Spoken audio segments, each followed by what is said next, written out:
It's Sean Gibbons from the Communications Network. I hope you're all doing well. And for those of you on the East Coast, particularly if you're down south, that you're getting ready and staying safe. We have a real treat. Over the next hour, a good friend of mine and former, I guess we're fellow alums of a small school up in Maine, Carolina Kroon is going to be with us. She's just an outstanding photographer, and even more than that, just a really interesting thinker on a topic that seems to have drawn a lot of interest. We've got about 300 folks who've signed up to be with us today. We're going to be talking about visual literacy. And, you know, we've all talked about the idea of a picture is worth 1,000 words. Pictures tell stories, and even in the chat box as we're doing here, a lot of us are starting to weigh in with some iconic images that get stuck in our heads. What we're going to do over the next hour with Carolina's help is think really deeply about images and how we use them, how they fit into our communication strategy, what role they play, and how deliberate we are, or sometimes aren't, in the way that we use them. But before I hand it off to Carolina, just a couple little pieces of housekeeping I want to share with everybody that many of you are playing in the chat box. We're delighted to have you do that. Please do weigh in. It's a great way to not only ask us questions, which we'll take time for at a couple different points in this presentation, but also just to learn from one another. That's really the aim here. We will also be available through ComNet Live. That's the hashtag COMNETLIVE. Our colleague Gabby Ferris is on Twitter and is kind of recording the proceedings there, so follow along, ask some questions there. Happy to have you. And so why don't I go ahead and hand this off to Carolina. She's going to talk a little bit about her background and some of the work that she's done, and then she's going to spend an hour, which is really just kind of skimming the surface of a subject that she can and perhaps will come back and spend some more time with us to think about it collectively, how important and how increasingly vital it is to be good and smart and thoughtful about the way we present ideas and information visually. So Carolina, with that, why don't you go ahead and please take it away. Great. Thanks so much, Sean. And how's everybody doing out there? I hope everybody's having a good day. And I just want to give a little background. I have been primarily a photographer, still photographer, videographer, shooter for the last 20, 25 years. I've been also an educator, a consultant, and worked a lot in both the news and advocacy arenas. I've worn many different hats in those arenas as I said, a shooter, but also a photo editor, a producer, a director, worn many different hats in different capacities. And I've taught a lot for both video production and media literacy, from high school students all the way up to college level students in a wide variety of things. And one of the main things that I've taught over the years has been around sort of the unification of media and visual literacy and production, and the importance of everybody's capacity to analyze and think about what we're looking at and what messages are being sent via the advertising and all the different media that we're bombarded with every day, and pair that with what we're making and what we're creating and how we're bringing consciousness to what we're doing in order to create the messages that we really want. So that being said, we have tried to condense what's days and days worth of material into a brief introduction here, and hopefully with your feedback and engagement, we'll get a better sense of sort of what the needs of the community are for down the road. And I want to start off just with a couple of polls here, just to get a sense of who's in the room and what people's needs are. So Tristan, if you could run the first poll here. Okay, so how does your organization work in terms of visuals? Do you have in-staff people, or do you hire out for photography, for videography, for graphic design, or do you hire out for all of the above? So please check as many boxes as applies to you.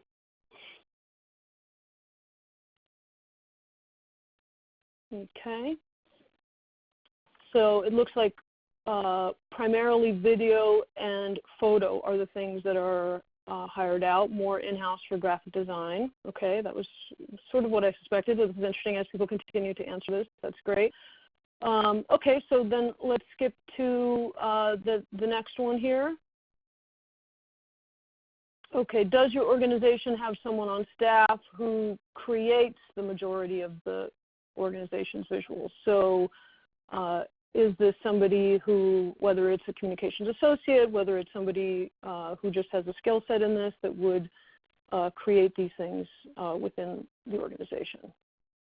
Okay, and this is looking about 75% yes. Okay, that's continuing to go up. Great. Okay, yep, that's looking at about 75%, 25% for yes in-house and no. Okay, fantastic. So a little bit about, I'm going to show the agenda here quickly just to give you some orientation. And if you think that your monitor is going a little haywire, it's not. This was intentional. Just because one of the points that I'm going to keep on coming back to is the fact that we are all biased in our both creating of words, our reading of things, our reading of images, and all of the different pieces of sort of literacy is really that we've been taught a certain way. And that in this case, we've been taught, unless you were raised in a Urdu or Persian or Hebrew, we've taught left to right, top to bottom, and in ordered. So if you'll see in this agenda, the first half of it, I imagine some of you are feeling a little discombobulated, and the second half might be a little more easy, gentler for you to digest. And one point that I will get back to later on is that, just to start thinking about early, is that many of us think of words as words, but in fact words are pictures. They are symbols, many of them in order, in a sequence that we then are processing. And we'll do a little bit more thinking about that later in another image that I have. So we're just going to go through some quick definitions, talk about how our brains work and how our brains process images and words like I was just referring to. We'll do a few exercises just to get people familiar with what I'm doing and what I'm asking people to apply in terms of their organizational analysis. And then, we'll just look at some specifics in terms of narratives that are within images and sort of how that can be useful in terms of thinking about how your organization uses images. We'll have a few more polls. I'll show you some examples, and then we'll just have some resources that will sort of begin to help people think about this stuff that I've found to be useful. Okay, so I want to first just say in terms of how this all came about, the initial idea was sort of born years ago where, as a photographer, I was really a slave to word people, always. The stories were, well, I shouldn't say always, 90% of the time. The stories were written, and then the photos were secondary. The story was already written, or when I was a photo researcher, then they would call for a photo to fill it in. In the same vein, I found that in the last 15 years that I've been working more in the nonprofit sector, oftentimes communications directors are much more word dominant, and even though many have great visual sensibilities and skills, oftentimes it is a sort of secondary a skill set. And so what I found sometimes in working with communications directors is that they often benefit from me helping guide them in terms of what kind of images they want, or what kind of feeling they're looking for, or what do they want a close-up, do they want a wide, what are they trying to convey, right? So a lot of this came from sort of wanting people to have more visual literacy and a sense of sort of how to both direct their collaborators as photographers and designers and videographers, but also just to be more aware of what it is that you all are putting out in terms of the imagery that is representing your organization. And then I would say that the final piece of this happened last year, where this came out of the nonprofit marketing guide of 2017 that I have a link for in the resources. And this sort of verified what I really felt was evident, that both photography and video were sort of at the bottom of the scale in terms of just everybody having way too much on their plate, and the words being sort of a more dominant part of what the communication departments look like often, depending obviously on size and staff, and not universally, but this is just sort of what I was seeing. So that being said, I want to just quickly go, I imagine many of you have heard more the term media literacy than visual literacy. And I want to just clarify for this webinar here what we're talking about. So I'll give you a chance to read that. And basically what I'm going to focus on now is not anything that contains a lot of words. There'll be some words, but it's all going to be visual. And my expertise is really in stills and videos. And so I'm going to be utilizing those as examples. But I also mean illustrations or graphic design. We'll get to it later when we're talking about sort of the style guides and how you can incorporate photos into a style guide or more of your visual planning. So that's just the main difference, that you can analyze anything that has obviously content, but I'm going to stick purely to the visuals, so we're calling it visual literacy. Okay, so a few things that I would like to just point out in terms of how we process cognitively words versus text. And I imagine some of you have come across some of these. I found this one to be particularly interesting. And the one that I think is, I mean, there's a number of things for me here that are really fascinating, but the speed, the visuals are 60,000 times faster than text, right? Also in terms of what we remember, what we, 10% of things we hear, right? 20% of things we read, 80% of what we see and interact with, right? So, 10% of things that we hear, I know with my partner, I'm like, what did you say? I didn't hear that, right? Show me a picture and then maybe I will remember it, right? So these are all things that I think are really good things to consider when you're thinking about the different channels that you have to communicate on. And how much people's sort of bandwidth and attention span. I read a couple of days ago that we're now at the point where we're matching goldfish in our attention span. It's something like, 8 seconds that is decreasing year by year. So just food for thought in terms of what it is that we're actually trying to ask people to do in terms of communication.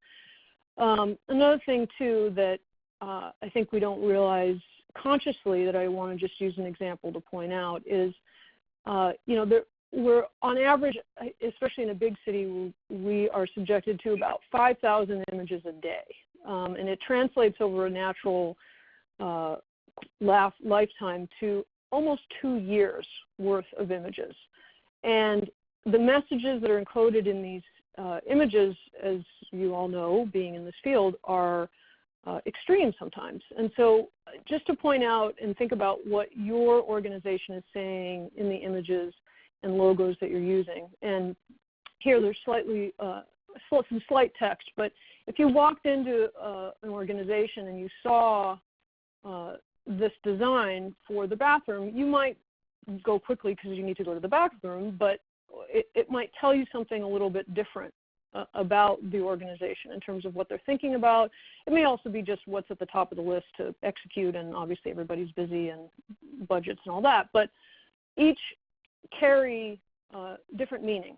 And I'm not going to spend too much time on going through this as an exercise, but hopefully this is fairly apparent in terms of the different messages between the pink and the blue, and also sort of what silos they're sort of sending you down in terms of those symbols. So I want to take us through an exercise that just to help us start thinking about how we process in terms of speed, in terms of that rate that I was talking about, the 60,000 figure from the slide before. So I'm just going to show you 2 consecutive slides, and hopefully this will be obvious.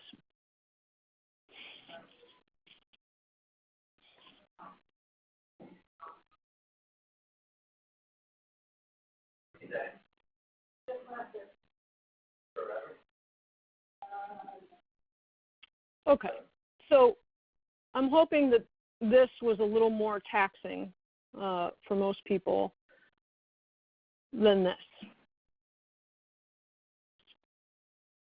and in the Q&A, feel free to object to this, but I'm hoping that that's a safe assumption. Let's try another one.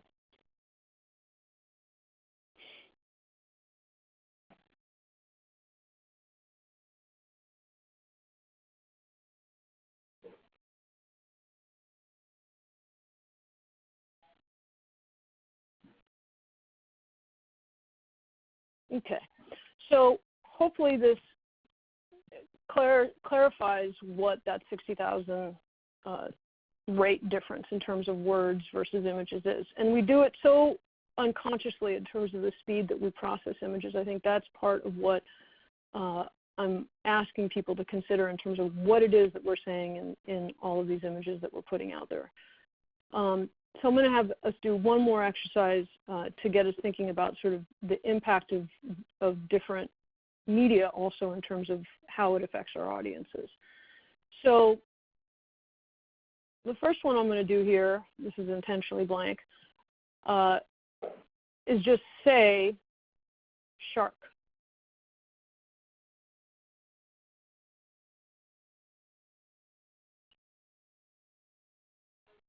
Okay. And we're going to put up the text.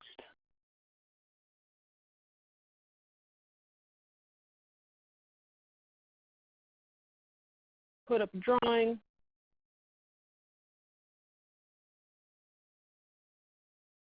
Put up an image. All sharks.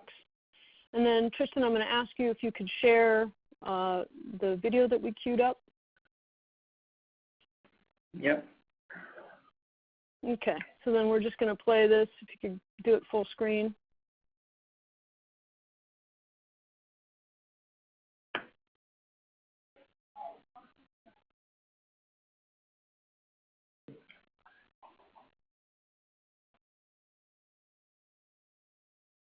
We're not getting any sound. Did we really have to show this? This is not my favorite. Remember this very well. Watch. 8 well, years we're old. not getting any sound. Yeah, we're not getting any sound. At least I'm not. The soundtrack does a lot of the work. Yeah, because the sound has a huge impact here. But okay, well, that's okay. I don't know if other people can hear sound, but the intensity of the buildup of the attack makes that video clip all the more sort of horrifying. But hopefully the point was clear in terms of each medium having a very different effect in terms of sort of what the viewer's response and what the viewer is doing cognitively when they're sort of consuming that media. So let's move on, and I want to go towards helping organizations you all think about your images. But first, I want to just check in and see, are there any questions at this point? Anything people are unclear about or want to bring up at this point? Tell you what, while folks are asking questions, Carolina, if you don't mind, I'll take the privilege of the first one. Sure. When you think about visual literacy, and I know you've done these talks and had a chance to chat with people over a period of time, how do you kind of define it? I realize you offered us a definition, but in your words, how do you think about it? And perhaps even more than that, why is it so important? I think for me, it is sort of the separation of the text out of it. It is really something that's purely visual, whether it's a drawing, a logo, an image, something that doesn't have, like we were talking about in that other slide, something that doesn't have other types of media that are a piece of it, right, that are something that's purely visual. So, I'm contradicting myself to some degree because I was saying that text, of course, are sort of images themselves, but I do separate text out because I think we're conditioned to think about and process text differently. So I think of it really as something that is purely in a frame or in a static for stills and moving, for motion, obviously, but that is eyeballs. I put in a clip there that had audio, but that wouldn't be something that I would consider visual literacy. I mean, visual media. because of the impact. Audio has such a huge impact. And then why is it so Any important? other questions here? Oh, I'm sorry, Sean, say that again. I lost you there. Actually, you know what? We'll hold on that, Elizabeth. We have a few questions coming through here, so let's go to those. Elizabeth asks, is the object to communicate facts or feelings? Doesn't the medium matter depending on your purpose? Yes, absolutely. And if for those of you that have done media theory reading at all, Marshall McLuhan, right? The medium is the message. It's very, each thing that you choose to use has different impact. So if you're using a GIF, if you're using, a 2-minute video that has elaborate imagery and sound and all kinds of graphics and many different pieces of it versus a drawing, all of those have different impact and should be considered in terms of what you're trying to accomplish and who your audience is. What are your analytics telling you in terms of who's reading your newsletter versus your Instagram feed? Is it a younger crowd? Is it an older crowd? Or is it more female? Is it, all of that stuff should be used in terms of targeting both what kind of media you're using and also, the quantity, the editing style, the many different pieces of utilizing visual media. Okay, Ben has a question and says, does the rate at which visuals are processed change among different ages? So in other words, does text resonate more with an older audience versus a younger one? Does age have anything to do with it? That's a good question.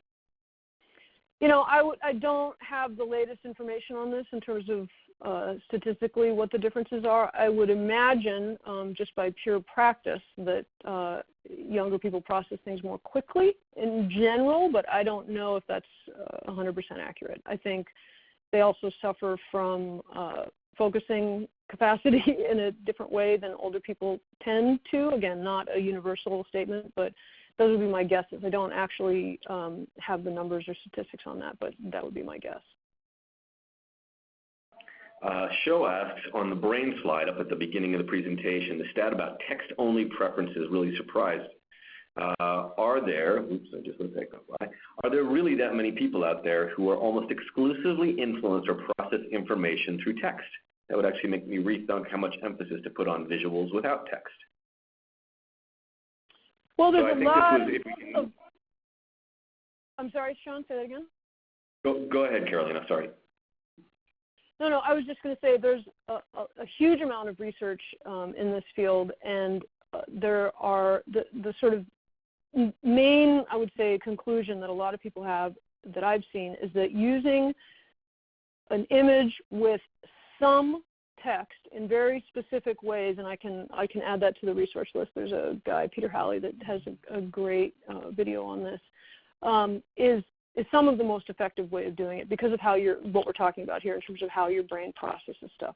If it's a simple word, if you have an image of a cow and the word cow right next to it, a sheep and a pig, and you have all of those just little words right there, your brain processes it much more quickly than if you just see the images. But if you go on an elaborate paragraph about a cow or about a pig or about a sheep, your brain gets lost. And I'm sure many of you who have experienced PowerPoint presentations, which often make me crazy, where somebody is talking to you and you're trying to listen and there are slides going by you that have paragraphs full of written content that you are expected to read. And that disconnect sort of makes your brain, when you have that spinning icon on your computer, it's overloads, right? So you don't actually, you're not able to really engage in full capacity. Whereas if you have an image and somebody talking, that's a great combination. Or if you have an image with very few words, as I said, that's very clear. And you can do it, we'll do this in a second in terms of your own imagery and your own, just thinking about, how people read things, as I was saying, from left to right, or, where are you guiding people's eyes? What are you asking people to do on each channel, whether it's, on Instagram or if it's a newsletter, or, what are your asks of your audience? How are you making them work? And, those are all really good things to think about. And I'll add in that video to the resources at the end of this. That's a great question. Thank you. Okay, let's take time for one more. Actually, you know what? Okay. Let's go ahead and move ahead. There's a couple of things I think we're about to get to. So let's hold on the questions, and we'll move ahead. And I promise we will make time to try to get to as many as we possibly can. But let's go ahead and jump back in if we can. Great. Okay, we'll do. Okay, so I want to move on and talk about sort of implied narratives. And so what I mean by this is that you know, many times we look at images so quickly that we don't sort of pause and think about what are some of the underlying or sort of messages. What's the subtext? So I picked a couple of images from Getty just to show this example. And so if everybody could just take a second, whether you have open a new document or a pen and a pencil, go old school or whatever it is that you want to do, and just write down literally what you see in the image on the left and in the image on the right. And you don't need to put in the Getty Images logo piece of it, but just in terms of the photo. So just take a second and write down what you see, and try and pay attention to also perspective and lighting in this. And this I'll want to get people in the habit of doing for their own image analysis.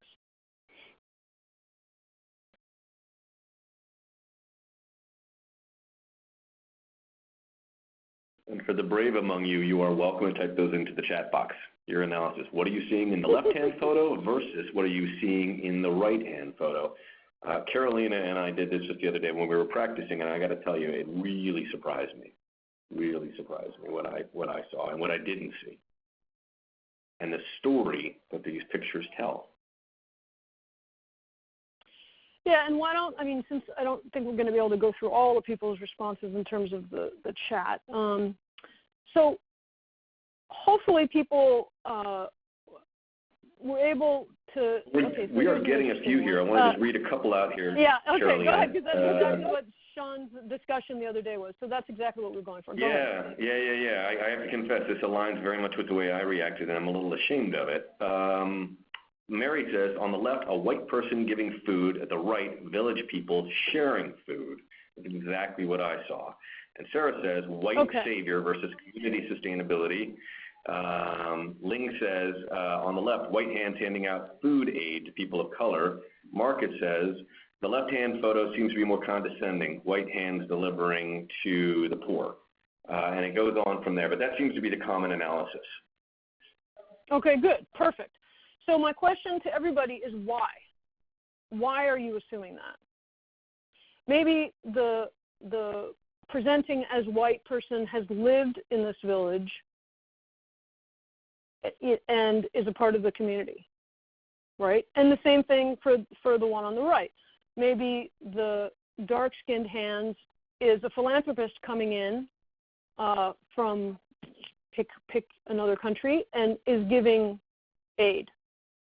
So my question is, why are we making those assumptions, right?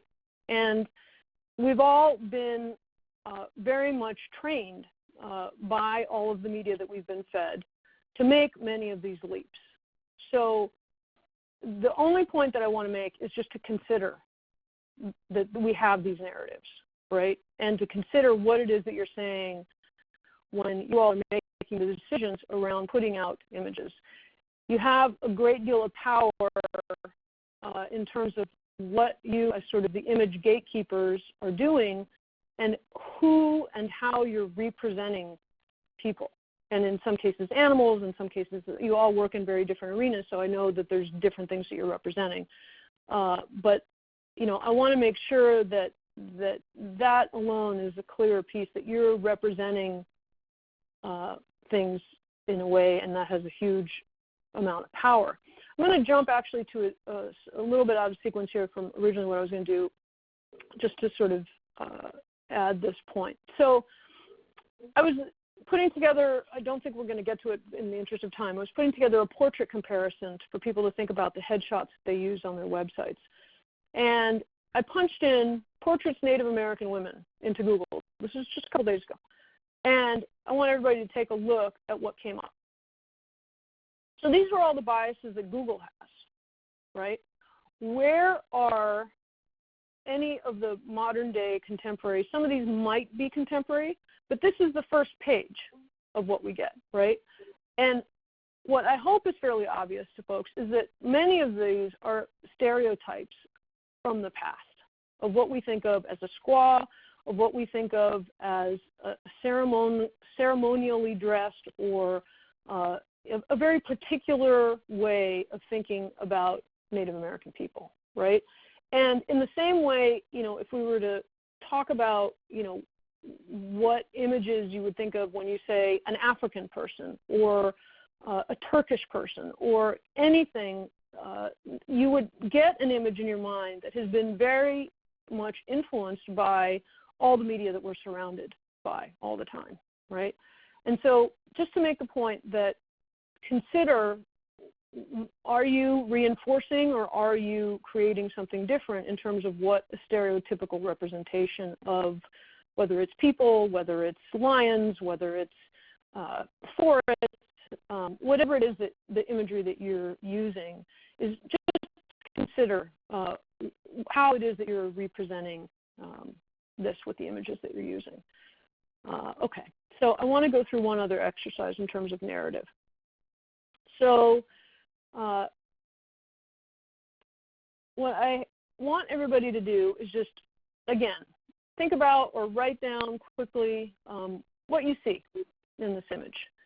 And try and just be literal in terms of your description, in terms of the composition, how many people are in the room, the perspective, where you think it might be, what you think might be happening here. Just take a couple seconds. And again, feel free to type these into the chat box. I'm really impressed with everybody weighing in there. Thank you.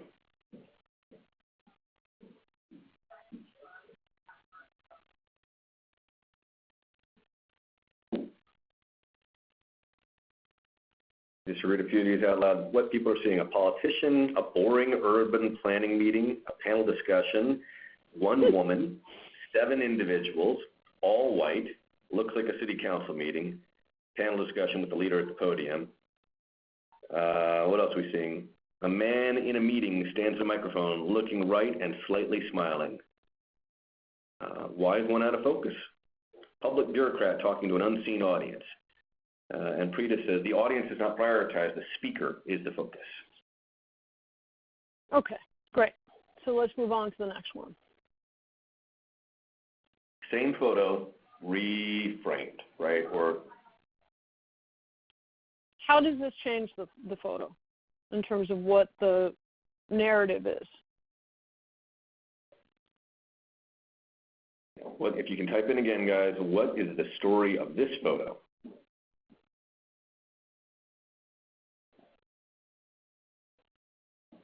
Okay, and here we're hearing woman is in a wheelchair, audience diversity, focus is not on the speaker anymore, disabled person of color is the new focus, the speaker is referencing an issue that affects the person in focus. Sherry says, now I pay attention to the seated person. Sean says, narrative might be seen as disengagement. Let's see what else. Someone says, Jay says, people can't wait to get out of there.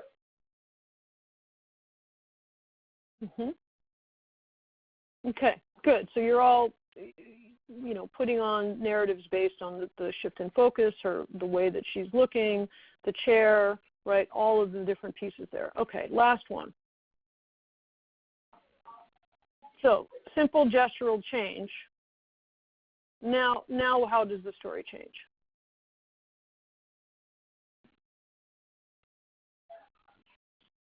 If you're writing the headline for this or the caption for this picture, what's the story here? Yep, exactly. Woman looks skeptical, like she doesn't believe what he's saying. Listening and thinking. She looks skeptical. What the speaker is saying matters to the person in the wheelchair. Someone else sees a dialogue and connection between the audience and the speaker. Karen says the audience is engaged and the message is resonating. Okay. Adam sees Adam sees a senior activist listening. And I'm going to put in another question here for everybody to consider. In those different images, how does the composition inform who is quote unquote in power here, right? What are the different mechanisms that are used here? Hopefully this will be fairly obvious, but what are the different ways that the photographer, right? There's a person in the room, in this case me, taking the picture. So what are the decisions that I was making here? Okay, good. So, right. So some of the responses we're seeing are focus. Yep. Yep. Focus, standing versus seated. Rule of thirds. What is focus determines who is most important. Someone else sees the depth of field as a technique you're using here. Someone else notes that the male takes up at least 25% of the frame. Corinne says you are using focus and light. Jay says the left to right focus. Elizabeth says perspective. Kate says the person in focus is very small, but most important to the story. My eyes go there first. Right. Good. So the photographer here is leading you, right, by the choice of focus. And in this case, creating a different power dynamic, right? So good. So simple, these are also just in terms of things that if you are all looking for particular things, you know, in terms of what you want to utilize for creating imagery with photographer, or if you're making it yourself, how these different things can change a narrative, right? Okay, so hopefully that will be clear, and if there's any questions about that, we can come back to it towards the end here. Okay, so I want to move towards thinking about how all of you all can figure out how to best target your visuals, right? And this is made for a social media channel strategy, but it could easily incorporate also a website, a newsletter. You could add, sort of customize whatever it is that you need in terms of how you use visuals, right? Is it a YouTube channel? Is it, it could be in an annual report. People still could be doing print. Is it a, digital, but used to be a print annual report? There could be all kinds of different sort of columns that you could add here. But this basically will hopefully help you focus on what it is that you're trying to do and if it's different on each channel, right? Do you have the analytics that show you that your audience on Instagram is significantly different than what it would be in terms of your newsletter that you sent out, where you might use some images? How are you going to tailor this to who your audience is, and how do you want to utilize imagery in order to do that?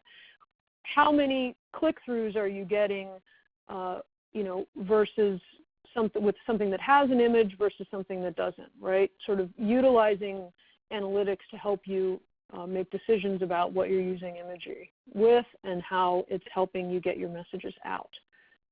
And obviously these can be doctored to fit your needs and what makes sense for your organization. Okay. So one thing that I wanted to show, Tristan, if you could pull up the 350 guide. Just give us a quick minute, guys, and the link will be made available no problem. to you a little bit later. But this is an incredible resource for those of you who may be familiar with it. Really neat. Yeah, Sean and I were talking about this. We would guess that most people have heard of a style guide for the graphic design, for the color scheme that your organization has chosen, right, for all of the more designy aspects of what you do.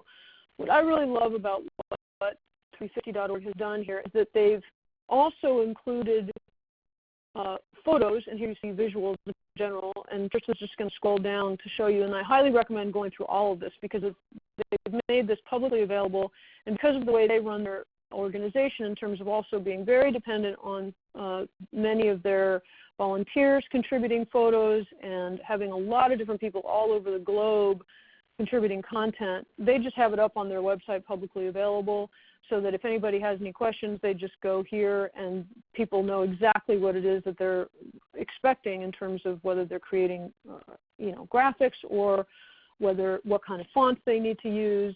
All of those sort of traditional style guide things that they've made public, but they also have a photo section, which I think is really smart. And depending on how much visual content you use, you can certainly use something like this for whether it's internal or if you have a lot of people that are contributing photos to your social media feeds, or otherwise you can put down some guidelines. So for them, people, right, are what they want more, if possible, in the photos instead of polar bears or icebergs, right? They are really targeting what they want in terms of incoming images because of their strategy around who it is that they want to motivate, and that people are the ones that are involved in this process and organizing around climate change. So I highly encourage you on this. Sorry, I'm sorry, I don't mean to interrupt, Carolina, but so two quick things. One, I'd be curious if folks could type into the chat box, how many of you have a photo style guide, have developed that for your organization? You have a really clear idea of the kind of photos you use, and then even more importantly, the photos that you won't use. I also think it's quite interesting in the case of 350. So I'm hearing Sarah does, Amanda does, Diane says don't, but we should. Deborah says yes, Jane says we do not. Wow, okay. So look in the chat box here, guys. You'll see it's about a 50-50 split between some folks who have this and some folks who don't. But I think what's really curious from my perspective is that 350 is a climate change organization. That is their express purpose. They are interested in trying to arrest the advance of climate change. But what they specifically say is we are not interested in seeing pictures that we all, and I've been guilty of doing this too, the smokestack photograph, right, the solar farm. Those are not the pictures they want to portray here, and they're not the pictures that they use. And if you tool around their website, you should definitely take a look at this resource. But I'd also recommend actually see it in practice. Look at, you can Google 350 and see where they pop up elsewhere on the web, but particularly on their website, the very deliberate, thoughtful way that they display and use photos is quite interesting. And you guys are continuing to weigh in here. I'm hearing a lot of, I wish, we do, but it could be more detailed. No, we need one. We have a clear sense, but it's not formally written in our guides, and we should. Marcus, I'm not going to put you on the hot seat, my friend, but yes, you absolutely should. And I think, Carolina, that's the big message here, is that you should take, particularly when it comes to your photography, be very deliberate and thoughtful. It's not an easy exercise to take the time out when things are always going 1,000 miles an hour. But Carolina, can you maybe explain what are the dividends you receive when you do this kind of work, where you build yourself a visual guide or a photography guide? Well, I think it creates a lot more effectiveness, and it's a lot more efficient in a number of different ways. I mean, first of all, when you know that you may have differences on the different channels that you're using visuals on, you can be very targeted in terms of what kind of images and visuals are being produced for those channels. So, you know, you might have one channel that is focused in a very different way based on your analytics than the other, and then you can create imagery that's much more targeted to your different audiences. You can also give direction a lot more clearly and efficiently to the people, whether it's yourself or whether it's somebody on your staff or whether it's a freelancer that you're hiring, in terms of what you want. I mean, my dream clients are the ones that come to me and say, you know, like I've done 30 conferences in the last couple of years, and they say to me, what we really want, in addition to the speakers and the engagement and the workshops and that sort of thing, is people connecting. We really want that as a front and center. We really want images of people connecting. So we want 2 to 5 people in a pic, like, you know, giving me very specific asks in terms of direction, right? And the more specific people can give me, that's based on sort of what they know their needs are, the better product in the end I'm going to be able to make, or the photographer or videographer is going to be able to make, or the illustrator, and the happier you all will be in terms of what you get. And that partnership and dialogue is super important. And I think the clearer the communication staff can be on whether it's a feeling, whether it's specifics in terms of very up close and tight, because it's going to be mostly seen on a phone, like we need to be able to see people's eyeballs, you know, really thinking about what the distribution is going to be and how the engagement is going to be on the photos or visuals or anything else is really just makes it much more efficient and effective for everybody. I want to yeah, I will say for those of you listening who've been to the network conference, we create a shot sheet, which is effectively a guide for the photographers that we work with. We want to make sure that they understand what our goals are, the kind of visual language that we like to work with. We find it's incredibly important, and for the photographers we've worked with, we know that they come back to us and are grateful because it helps them make sure they know they're spending their energy in the right direction and they have a really clear idea of what a good visual or image looks like for us. And also we obviously point them to examples of things that we've used in the past. It's always quite helpful. Caroline, I think you can probably speak to this, but photographers have a very acute and astute language that they use, and it's helpful to try to speak to them in that language. Yes, absolutely. And I think we have time, well, maybe we don't, it's quarter of. I was going to show one more example of the portraits here. Let me show this quickly. Tristan, can you put up the other slides?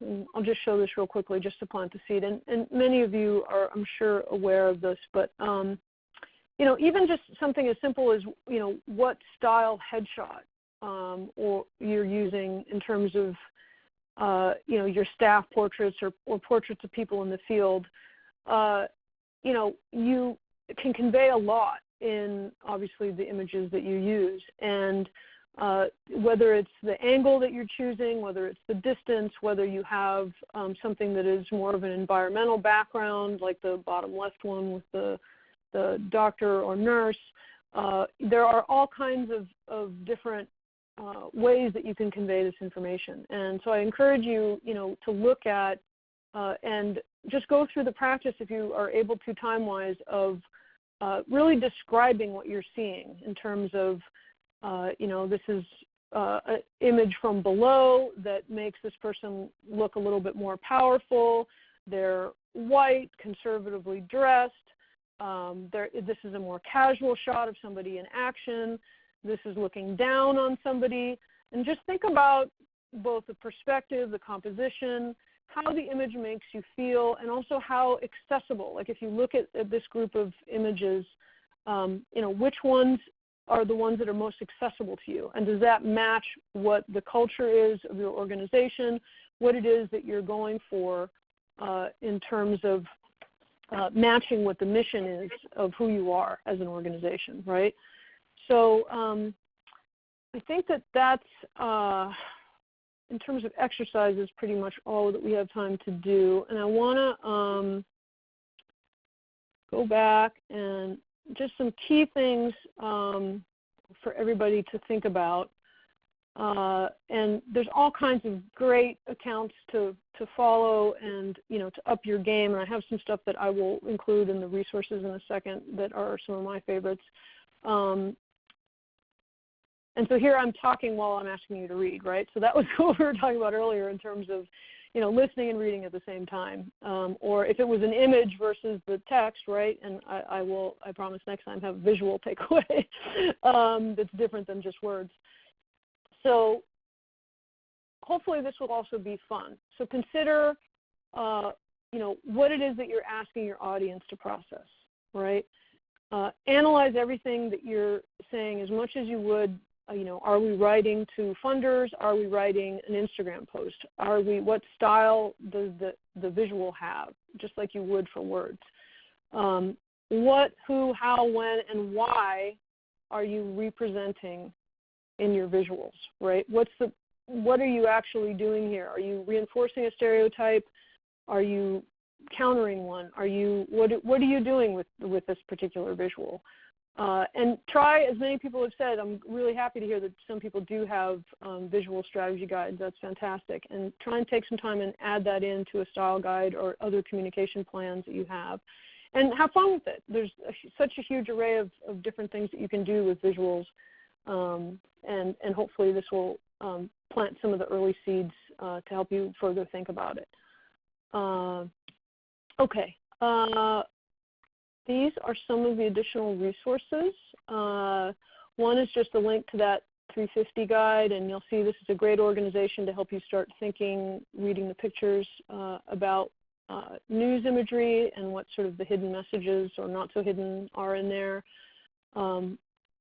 If anybody has heard George Lucas talk about media literacy and visual literacy. This is a great video on that.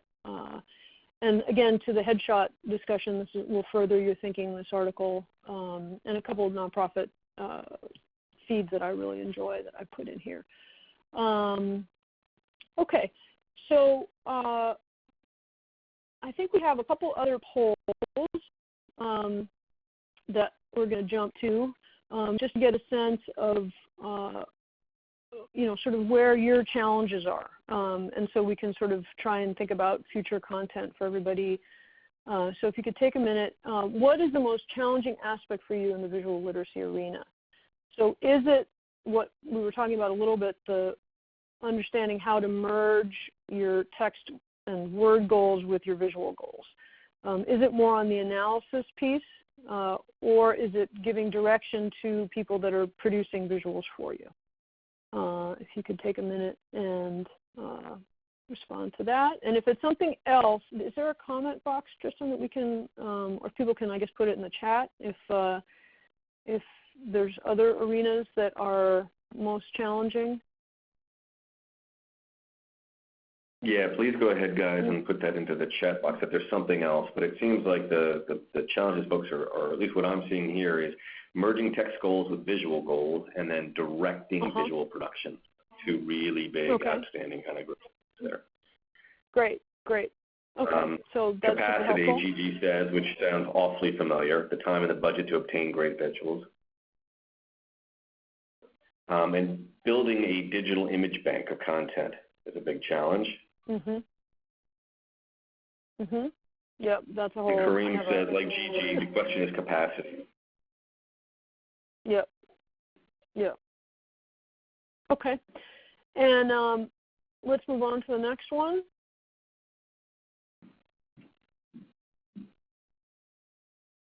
And so we've sort of spoken to this in our other things that people posted on the chat, but if people could just give a yes or no in terms of if you have visual strategy as part of your communication strategy already, so that we have a clearer sense of the audience. Okay, so this is about 50-50.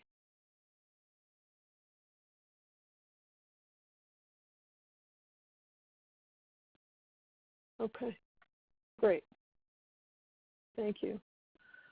Okay, so let's spend some time in the questions arena. I'm just going to put up some information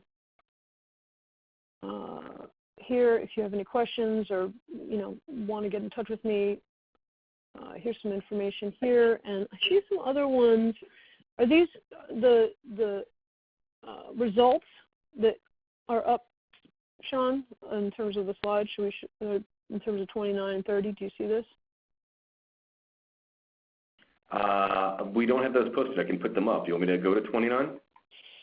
29 I just am. Yeah, it was just to let people know. Just to give people a sense of where we're at. Yeah, just give a sense of where everybody else is. I thought that might be helpful. We can just share some of those results quickly. And then, as I was saying, it's pretty close to 50-50. Yeah.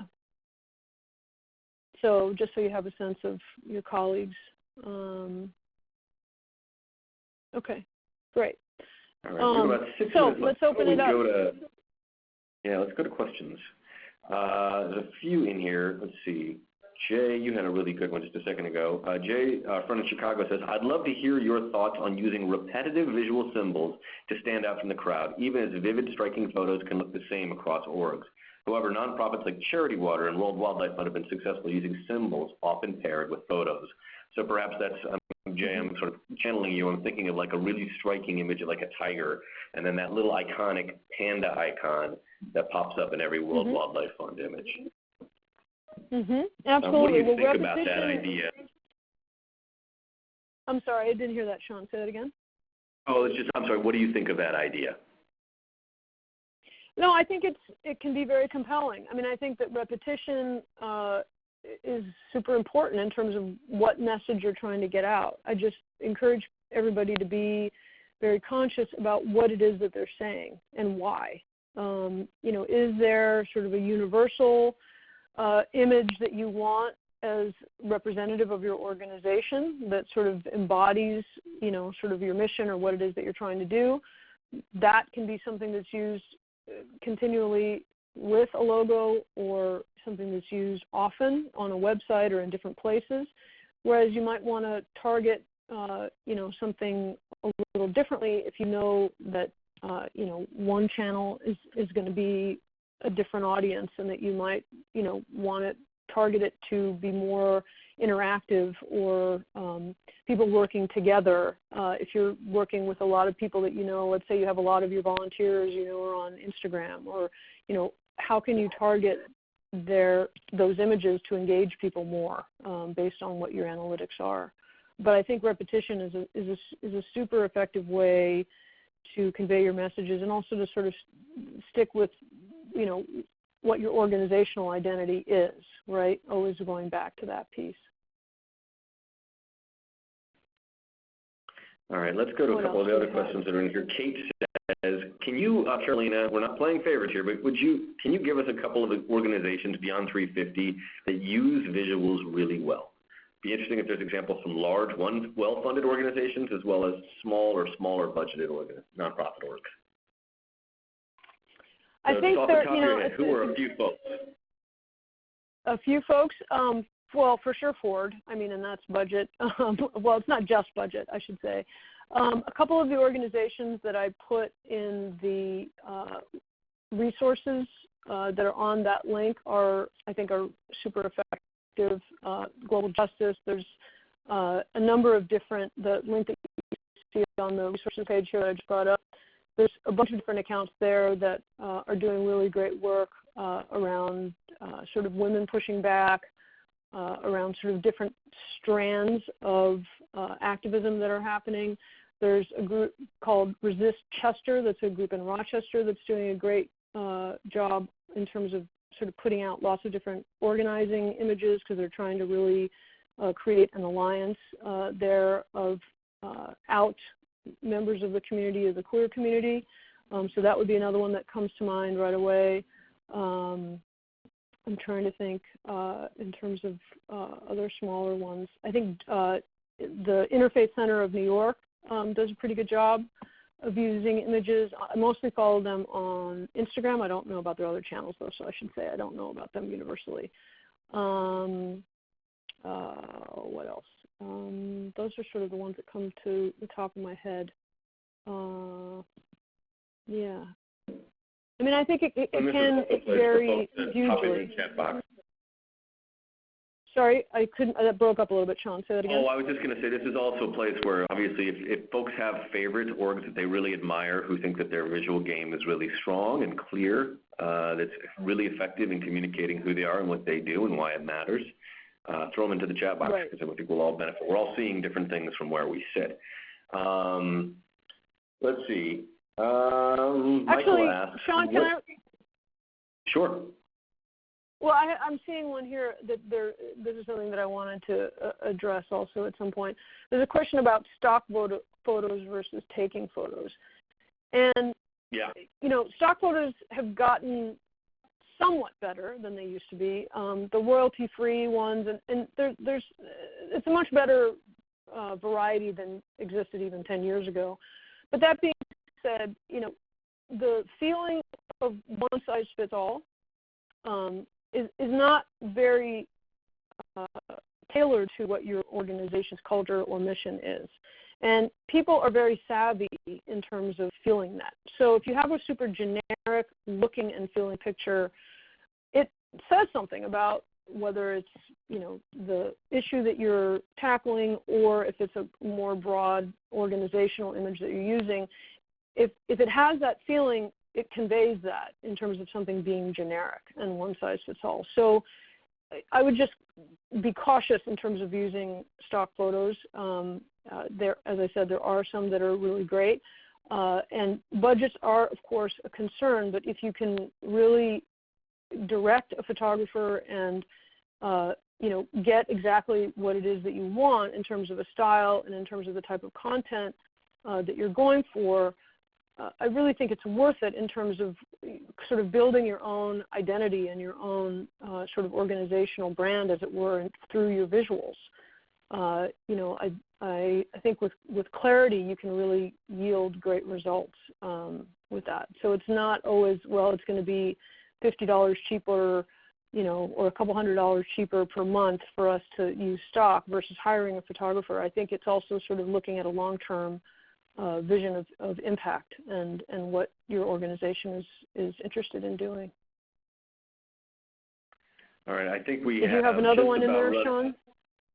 I do. Unfortunately, I think we've run out of time, so I am going to ask if we could, maybe we can take this up online.